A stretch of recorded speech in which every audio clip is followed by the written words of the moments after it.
I'm Craig Kenneth, a relationship coach and a psychotherapist. Every relationship is different and every breakup is different. Work with me and you'll get professional help on your situation. And if you're in no contact, focused on personal growth, my workbook series, The Knowledge, will help you make changes like you've never made before. Available now at AskCraig.net.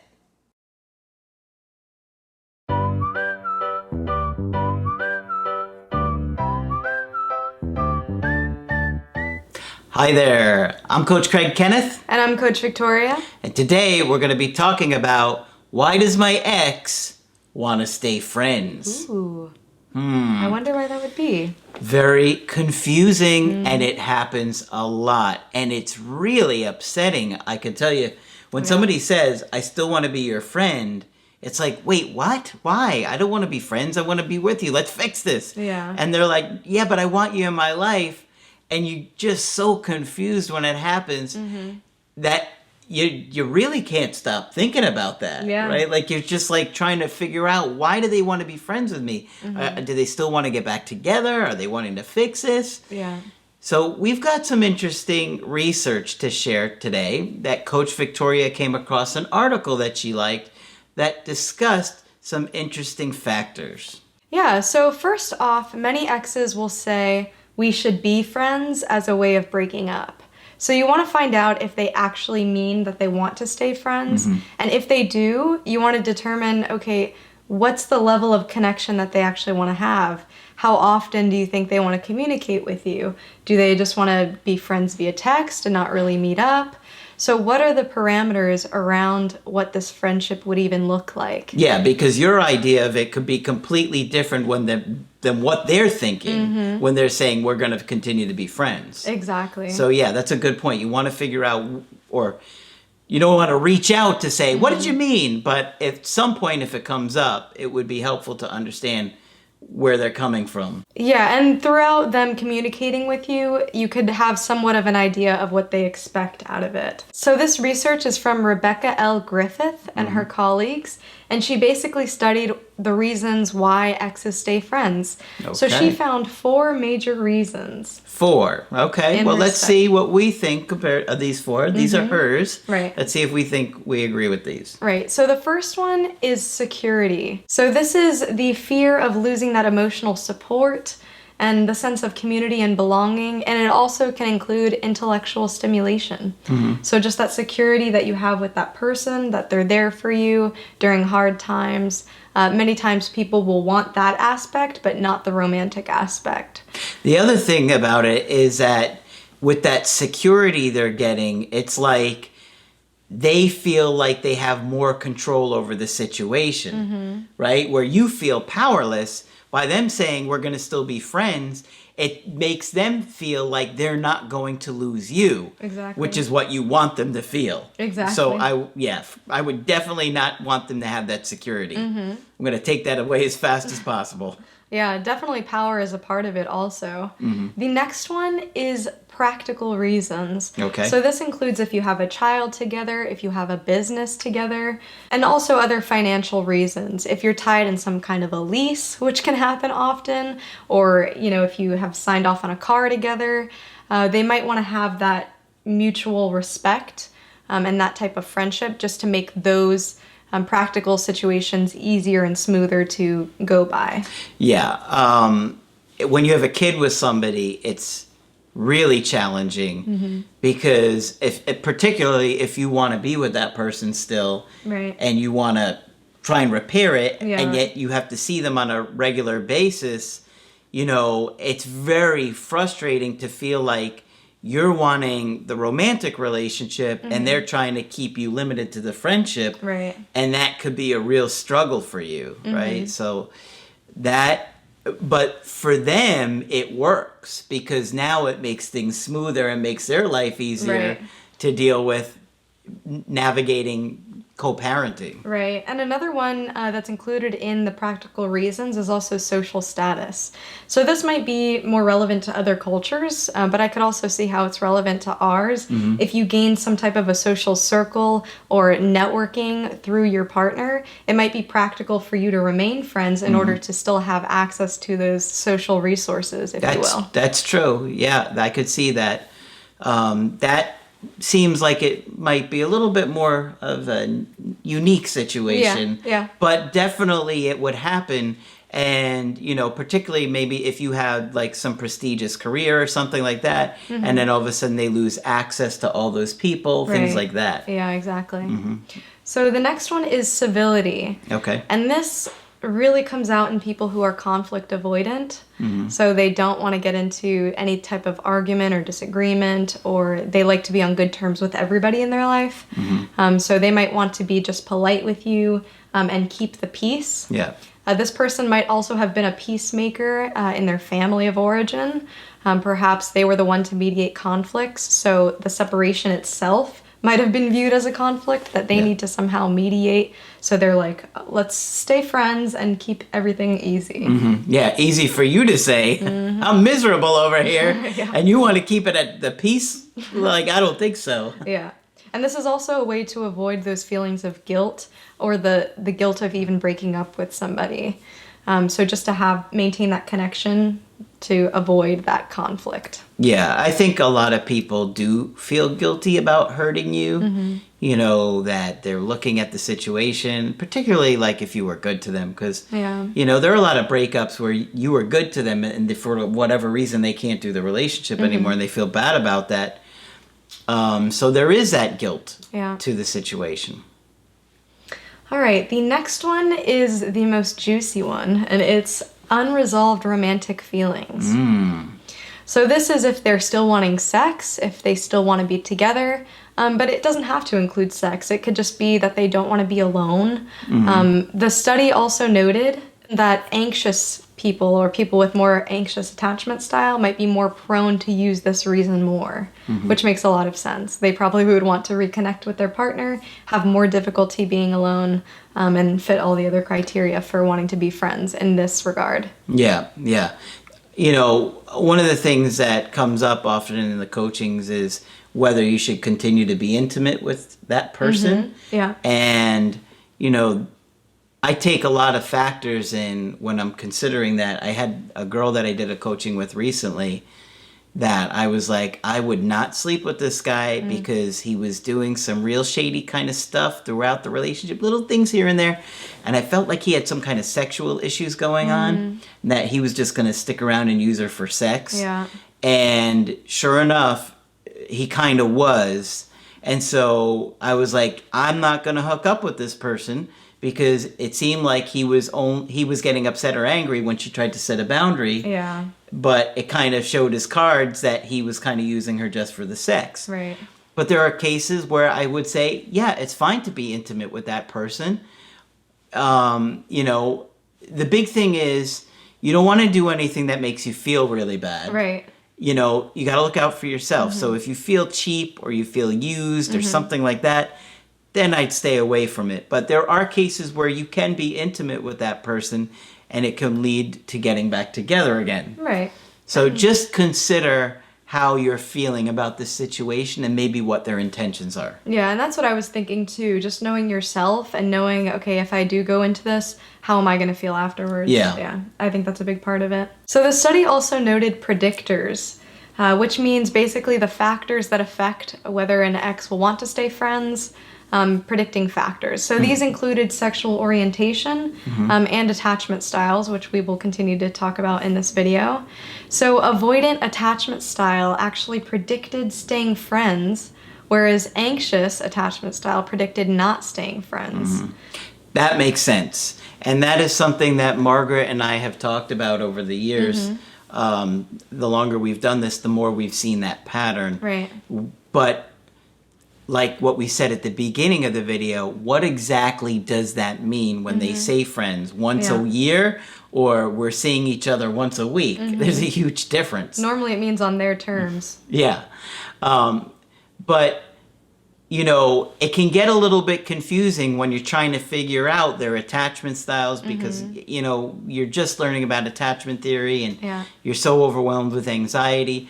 But it can be confusing to who wants what when. But what we've seen is that the avoidants are the ones that tend to be friends or want to be friends, whatever that term means. The anxious people don't want that, which is surprising because they are like, I want romance, right? So they're like, I want the commitment. I'm not settling for this.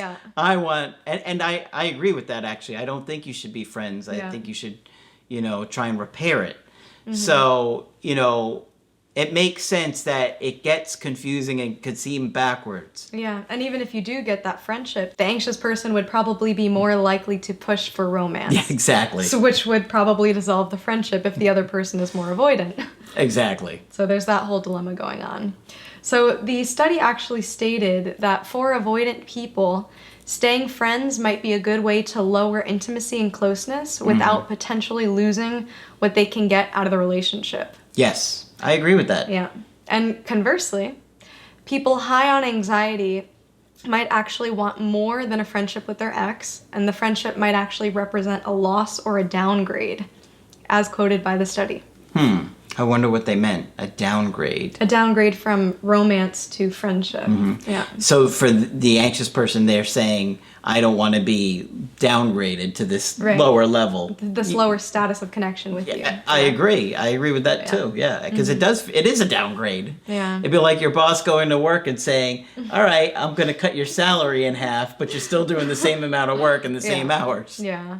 Exactly. No thanks. I'm going to look for another job. Yeah. So another notable thing that the study brought up was that those in the LGBTQIA+ community had higher friendships after a breakup. Interesting. Yeah. So the study noted that this could be because of the community. It's normally tight-knit, depending on where you live. If you live in more rural areas, of course, then the population of gay or queer people would be a lot lower. So then that community is much smaller. You have less people who that you could depend on and accept you. Yeah, that makes sense. Yeah. So this would be higher on the security reason of the scale. And, although people are becoming more accepting, this is still an oppressed group. So that makes sense as to why people would still remain friends. We still hold the idea that, you shouldn't settle for friendship. But of course, we can't tell you what to do, and you also need to take your own security at your discretion. Exactly. You have to decide what you feel like is best for you. We just recommend, and obviously this is like a blanket video for everybody. Yeah. And so specific things we might discuss specific, options, right? Or look at different options for you. We don't often get into the specifics of the different communities because in many cases we see a lot of similar behaviors or strategies that you want to do. Exactly. So now that we have a better understanding of why an ex would want to be friends, and those were namely, just to recap, the security reasons, the practical reasons, the civility, and also the unresolved romantic feelings. What do you do in this situation? What do you do if an ex says, want to be friends, or we should be friends? What do you say? You tell them to drop dead. Oof. A little harsh. All right, it's a little harsh, but you can think it. You can think it, yeah. So we've referenced Renee M. Daly's research before in a previous video, so keep your eye out on that. But before, she also mentioned in that study that feelings of ambivalence or mixed feelings about the breakup were actually correlated with getting back together. So in her study, the exes who showed ambivalence did so up to 6 months, which was the full length of the study. So that's not saying that it lasts 6 months and then it goes away. In her study, until the end of the study, they still had mixed feelings. So that goes to show you how long exes can be ambivalent for. But also, this is all to say that how you make an ex feel after the breakup is really going to influence if they reconsider the relationship and wanting to get back to you. So staying friends could decrease this ambivalence. I agree with that. And that lines up exactly with what I've been saying since day one of the channel. That you don't want to be friends and you want them to fear losing you. And that's exactly what's causing the ambivalence. If they know that they still have you, then they're not really worried about losing you. And why would they? Right. Right? Like, would you worry about like getting fired from a job if you saw that everybody at work did whatever they wanted and nobody ever got fired? Yeah. No, of course not. Yeah. But if, you saw people losing their job, you'd be like more likely to be worried that it could happen to you. Exactly. And staying friends with them for those reasons, specifically the security and the civility, is really going to give them that safety net that you don't want them to have. Because it's, at the end of the day, the uneasiness that's going to cause them to reach out, that's going to cause them to want to reconnect and see if they have that chance with you again. Absolutely. I agree with that. Absolutely. And, I spent years trying to figure out breakups, and that was one of the most powerful things that I learned in the beginning is that, sending these silly good reminder texts or handwritten letters only gives them more security that they're not going to lose you. And you want them to get anxious that they are going to lose you. It will drive their desire to want to repair you. And you don't want to be easy when they come back around. I know you're going to get overwhelmed, but this is where a lot of people make mistakes. You can't be so eager and willing to take somebody back right away. You want to see them kind of work for you a little bit too. Even if you did make mistakes, even if you feel like the relationship ending was mostly your fault, you of course want to work through those issues and make sure you do a better job, but you want them to get anxious that they are going to lose you. And the only way you're going to do that is by leaving them alone and working on yourself, being a better version of yourself. And when you do that, you look even more attractive to that other person. Exactly. And at the end of the day, you don't want to settle for what you don't want. So Margaret says this all the time, what's in it for you? We see many people who struggle in this situation where the ex wants to stay friends, but it's only on their terms. So people, not to lose the person, will stay caught in the cycle that's not exactly dating, but not exactly friends either. You'll be miserable. And it can go on forever. So you have to tell yourself when enough is enough. You'll be miserable in that situation because if they're not committed to you, that means they're free to do whatever they want and date whoever they want and hook up with whoever they want. And they could even tell you, right? Because if you're really their friend, shouldn't they be able to sit and say, this is what's going on in my life, I'm dating this new person? And that's going to kill you inside. You don't want to hear about that, especially when you're just really wanting to be with them the whole time. Exactly. And down the line, things change. So your feelings will change, their feelings will change, and there might be a possibility that in the future you could regain that connection and still have that friendship. Right now, if you're trying to get your ex back, we wouldn't recommend that for the reasons that we've listed in this video. But it is very important for you to process the breakup, for your ex to process it, and just to have that time. And the study even mentioned that most people are friends with at least one of their exes. And for me personally, I'm friends with some of the people that I've dated, and we have good relationships, and it's fine. So, but to be fair, most of those guys are in prison and they have nothing else to do. Not true. But anyways, the point being is that people do need that time to process, and friendship might not be the best option right away. Doesn't mean that you're going to lose them forever. Strategically, we don't think it's a good idea. Exactly. If it's a personal decision, of course, it's up to you on what you do with your life. But we've seen time and time again that it's better not to agree to that friendship because it's not what you want. It's ultimately cutting your pay in half and then basically saying, but we're going to give this job to somebody else. And you're like, but I want that pay. No, I'm not going to settle for this job anymore. I'm going to go find someplace else that's going to pay me what I'm worth. So, you'll hurt. It will be harder for you to move on. And quite honestly, you're probably just going to be manipulative. Like some of these coaches are really manipulative when they're saying, be friends with your ex. No, you don't want friendship. And you're not really trying to get friendship. So you're just manipulating them and you're not being authentic with what you're really wanting. And I don't think it's going to get you what you want anyway. I think that the best chance of getting somebody to miss you and want to come back is to leave them alone and not agree to friendship. like even in the study said, even 6 months later, when the study ended, the people that were not reaching out, were not being friends anymore, those were the ones that the dumpers were thinking about time and time again. Right. That ambivalence lasts, and it lasts longer than you may think. All right. So hopefully you found this video helpful. Of course, if you want to get our help, you can go to my website, askcraig.net. Sign up for the coaching option that works best for you. I do email coaching and I do Skype.